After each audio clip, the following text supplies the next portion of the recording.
Sans musique, c'est pas C'est pas grave. On aurait pu chanter. Bonjour Estelle. Bonjour quand même. Et à la une, la France se réveille donc avec un nouveau gouvernement 3 semaines avant les législatives. Et parmi les nouveaux visages de ce gouvernement d'Elisabeth Borne, celui de Brigitte Bourguignon, 63 ans.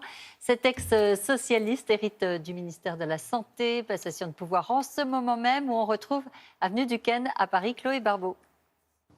La passation de pouvoir va commencer ici au ministère de la Santé. Brigitte Bourguignon va devenir la ministre de la Santé et de la Prévention. C'est une ancienne socialiste de 63 ans, ralliée à Emmanuel Macron depuis 2017. Elle ne sera pas seule ici, elle sera accompagnée de Damien Abad, l'ancien président du groupe Les Républicains à l'Assemblée. Il sera le ministre chargé des solidarités, de l'autonomie et des personnes handicapées. Il remplace tous les deux Olivier Véran qui lui change de poste et devient ministre délégué chargé des relations avec le Parlement. Après les passations de pouvoir de ce matin, Brigitte Bourguignon part dans le Pas-de-Calais, un premier déplacement dans une maison de santé. Elle évoquera notamment l'accès aux soins dans les zones rurales et les déserts médicaux, deux dossiers brûlants dont elle compte s'emparer dès les prochaines semaines. Passation de pouvoir qui va commencer dans quelques instants. Cyril Graziani nous a rejoint sur ce plateau. Bonjour Cyril. Bonjour. Les choses sérieuses commencent lundi avec le premier Conseil des ministres. Et la première, peut-être photo de famille. Lundi, c'est justement le jour où démarre aussi le devoir de réserve des ministres. C'est intéressant parce que ça signifie qu'à partir de lundi, ils ne pourront plus s'exprimer ou même effectuer des déplacements au cours des prochaines semaines. Ça veut dire que ça va limiter leur parole. On comprend d'ailleurs pourquoi Emmanuel Macron les a nommés hier pour qu'il puisse n'y plus y avoir de parole de la part de ses ministres. Avec sa première ministre, ils ont choisi une forme de stabilité en reconduisant pas moins de 13 ministres, un équilibre entre la continuité et le renouvellement. Il y a eu un jeu de chaises musicales pour ceux qui restent, sauf pour deux poids lourds de la Macronie, Éric Dupond-Moretti à la Chancellerie et Gérald Darmanin au ministère de l'Intérieur. Alors, ce que l'on comprend à travers les lignes, c'est qu'un gouvernement, c'est un savant dosage. Et il faut respecter les équilibres internes, c'est-à-dire faire plaisir aux alliés. Édouard Philippe, il a un ministre, Horizon. Agir, il y a Franck Riester, et puis il y a le MoDem de François Bayrou, qui seront représentés faiblement, mais ils sont là et c'est ce qui compte. Une petite prise de guerre chez l'adversaire, Damien Abad. On a entendu qu'il y a la passation de pouvoir dans quelques instants. Et puis il y a des surprises, notamment à l'Éducation nationale, avec l'arrivée de Pape Ndiaye, la surprise du chef, en remplaçant Jean-Michel Blanquer par cet historien de l'immigration. Eh bien, Emmanuel Macron a opéré un revirement idéologique à 180 degrés. Il a œuvré d'ailleurs, le président, pour récupérer Pape Ndiaye. D'ailleurs, ce dernier a commencé à hystériser l'extrême droite. Même Jean-Luc Mélenchon a jugé ce choix audacieux, mais pas sûr qu'un débauchage soit suffisant, fut-il retentissant, et notamment pour faire revenir les électeurs de gauche dans quelques semaines aux législatives, pour revenir dans le giron présidentiel. Merci beaucoup Cyril. Effectivement, beaucoup de réactions ce matin.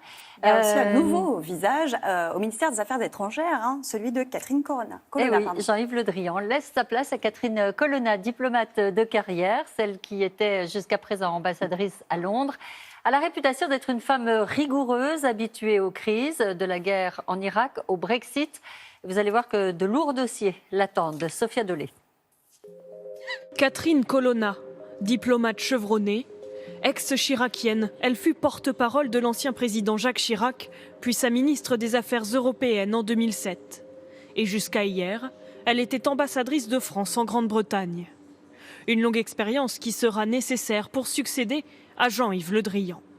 Quant à Catherine Colonna, je pense qu'elle connaît déjà, comme diplomate, comme porte-parole du président Jacques Chirac, donc je pense qu'elle a déjà une vraie connaissance des différents sujets. Habituée aux crises, sa nomination au Quai d'Orsay n'est pas anodine, car sur son bureau l'attendent d'épineux dossiers. La guerre en Ukraine d'abord, mais aussi l'Afrique et la question de l'engagement militaire de la France sur le continent, alors que les soldats des opérations Barkhane et Takuba quittent le Mali. L'énarque de 66 ans entre au ministère des Affaires étrangères dans un climat tendu. Après la parution en avril dernier d'un décret actant la fin du corps diplomatique, 7 syndicats et un collectif de 400 jeunes diplomates ont lancé un appel à la grève pour le 2 juin prochain.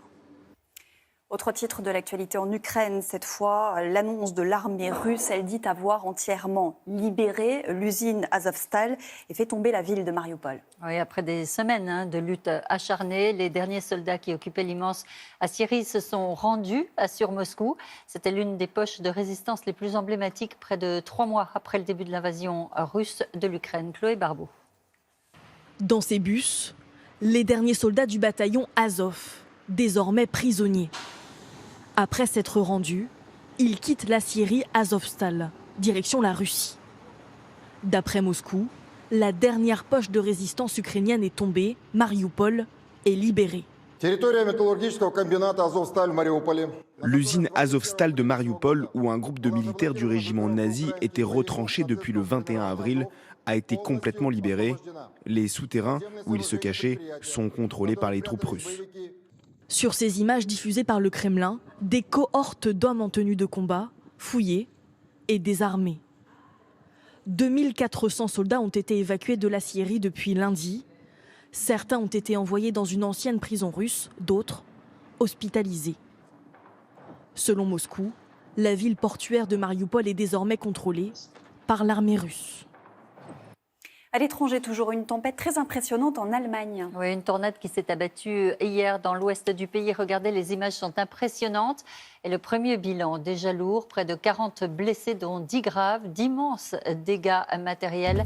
Un phénomène rare et localisé après plusieurs jours de température anormalement élevée pour la saison. On revient en France, c'était un loisir jusqu'ici, c'est aussi devenu une nécessité économique pour beaucoup. Les potagers ont la cote. Ouais, ça coûte moins cher et ça permet de mieux manger, mais il faut quand même disposer de l'espace nécessaire et donner de son temps. Cela étant, les légumes que l'on cultive auront toujours une saveur particulière. Reportage à Mâcon, Florence Donchon. Depuis quelques mois, Yolande a un nouveau loisir. Elle s'est mise à jardiner sur cette petite parcelle des jardins familiaux. De voir pousser les choses comme ça, c'est vraiment très agréable. On se dit même c'est magique, ça pousse, ça pousse. Tomates, radis, haricots. À 42 ans, cette infirmière est une autodidacte, adepte du bien manger. Je voulais faire ma propre production et vraiment pouvoir manger sainement et puis avoir des fruits et des légumes qui ont vraiment du goût et moins cher, bien sûr. Faire des économies, c'est aussi ce qui motive Alain et Jean-Paul. Ces deux passionnés récoltent leurs légumes depuis plus de 20 ans, à tel point qu'ils n'achètent plus rien au supermarché. Un kilo de tomates à 4 € et quelques 50 le kilo, vaut mieux les récolter chez nous. Parce qu'en plus de ça, on ne traite pas. 75 € de location annuelle et une consommation d'eau individualisée, rien de plus à dépenser, hormis une bonne dose d'énergie. C'est un plaisir de le faire, mais faut être tous les jours dedans. Travailler la terre pour produire ses légumes, ce plaisir n'est plus seulement réservé aux retraités et aux grands espaces. En plus d'améliorer le contenu de nos assiettes, jardiner serait excellent pour la santé en réduisant le stress. Une activité aussi bonne pour le cœur que pour l'esprit. On va créer un jardin partagé, Estelle, non? Oh oui, d'accord. Et vous allez cultiver quoi? Je sais pas, des petites tomates, des petites tomates cerises. Non, des trucs faciles. Des framboises, des tomates cerises pour l'apéro. En fait, Je ne me sens pas très convaincue par notre projet. Merci beaucoup. À tout à l'heure.